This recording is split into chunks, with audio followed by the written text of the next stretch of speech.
ព្រឹកមិញហូបពងទាជាតិឆ្ងាញ់ពេកហូបអស់ឆ្កែអត់មានឲ្យឆ្កែស៊ីឥឡូវធ្វើមាន់មួយឆ្ងោមមកហៀងឲ្យឆ្កែស៊ីដាក់ម្ដេងតិចមកលឹកគ្រៃតិចមកដាក់ចូលឆ្នាំងយើងក៏ទៅឃើញរបៀបនៃការស្ងោរមាន់ហូបខ្លួនឯងនៅមកមើលរបៀបនៃការឆ្ងោរមាន់ឆ្កែស៊ីម្ដងដាក់ម្ដេងគ្រីផ្ទៃដាក់អំបិលចូលបន្តិចមក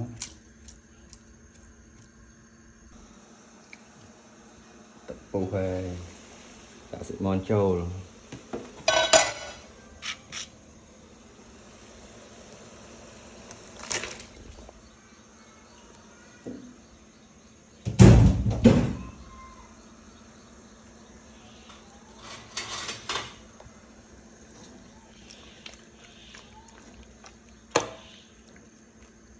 រឿងមានរោមតិចធ្វើអត់ស្អាតធ្វើឲ្យឆ្កែចូលទៅស្អាតពេក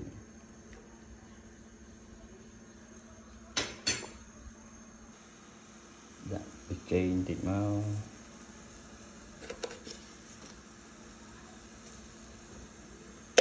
ដាក់ស្ករសតិចមក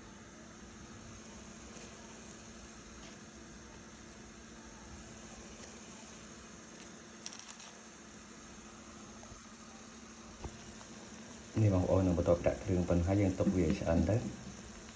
ហើយការស្ងោរហ្នឹងបងប្អូនអាចសួរចិត្តឆ្កែបងប្អូនដែរទៅបើសិនជាវាត្រូវការទឹកជីទឹកខ្ទឹមមួយឆ្មាយើងដាក់ឲ្យវាទៅតាមហ្នឹងណាហើយសម្រាប់ឆ្កែខ្ញុំវាអត់ត្រូវចិត្តទឹកជីទឹកខ្ទឹមមួយឆ្មាខ្ញុំមកដាក់ទេអញ្ចឹងឥឡូវប៉ុណ្ណឹងឆ្អិនហើយយើងទុកឲ្យត្រជាក់ចាំដាក់ឲ្យឆ្កែស៊ីឥឡូវម្ហូបយើងត្រជាក់ហើយយើងដួសឲ្យឆ្កែស៊ី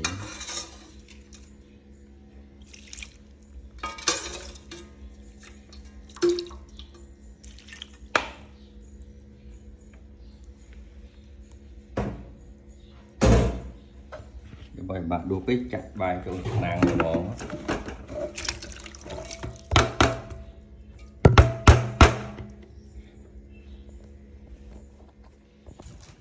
យើងច្បល់វាតិចមកឲ្យឆ្កែវាស៊ីទៅមានរសជាតិឆ្ងាញ់នេះ